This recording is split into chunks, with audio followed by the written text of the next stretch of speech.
What happens when God asks you to do something very strange?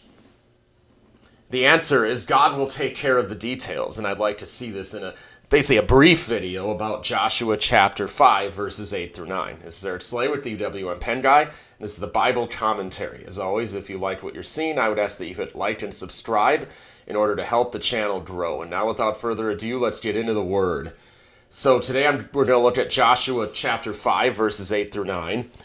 When the circumcising of the whole nation was finished, they remained in their places in the camp until they were healed. And the Lord said to Joshua, "Today I have rolled away the reproach of Egypt from you."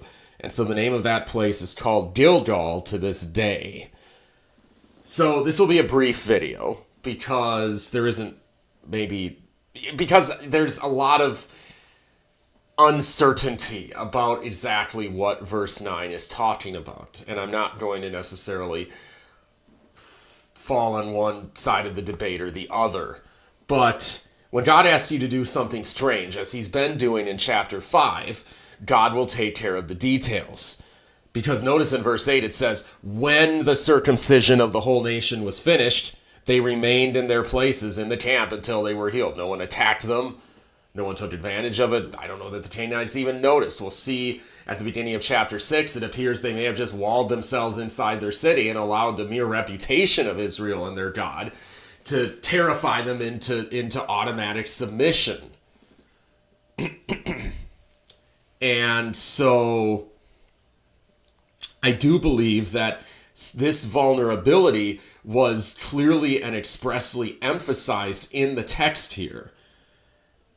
And this is indeed another example of radical faith. God is implicitly emphasizing in the text how radical this faith is. They did it. They didn't complain. What a contrast to the previous generation. They just murmured and complained and griped and moaned and complained and griped and moaned and murmured. And as a result, they were sentenced to wander around in circles aimlessly for 40 years and accomplish nothing and have a life of utter futility. Now, this generation, because they had this kind of radical faith that was willing to do seemingly absurd things. We'll see this in chapter 6 very much again. And so not just being willing to do absurd things, but to do them one after another, to obey simply because God told them to. And so in their obedience, God made a way. In this case, God supernaturally and naturally, it appears, made the people of Jericho to kind of, as I hinted at, sort of cower themselves into submission. And so the question of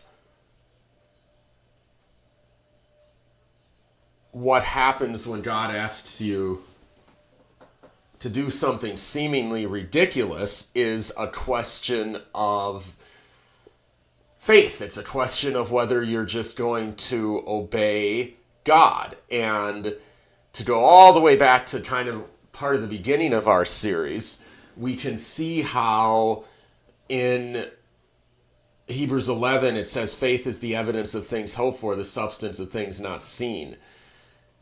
Doing the ability to do seemingly ridiculous things or seemingly impossible things is ultimately to trust that God will be able to fulfill his promises and make that hope and that promise into a reality. Now that involves often a great deal of effort on our part, but it is ultimately God who comes through. Now, that's a tension or a dual reality that we've been looking at throughout this series of videos. And here we can simply add the element of saying that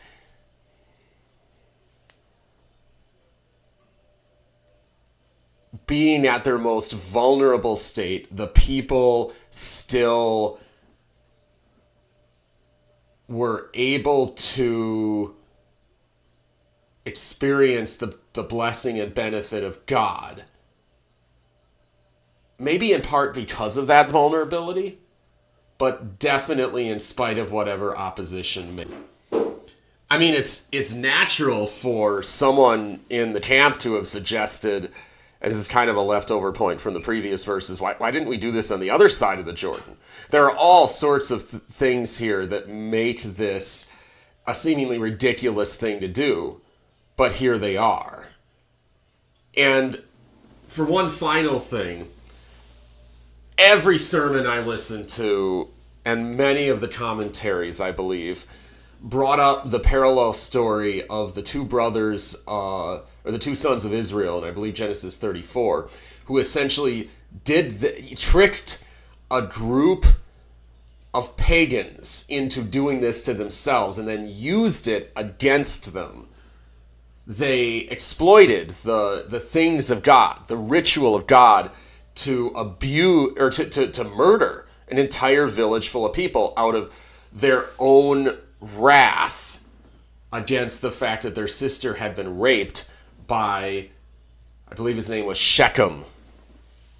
And so we can see the wrath of man does not work the righteousness of God. And there's an ironic reversal here where, as is often the case in the scriptures, one action can have completely different intentions and results, or a completely different character based upon the intention. Now, for verse 9, I'll just say that some sort of major shame was removed from Israel's national life by either the act of circumcision, or I think much more likely the faith that they demonstrated.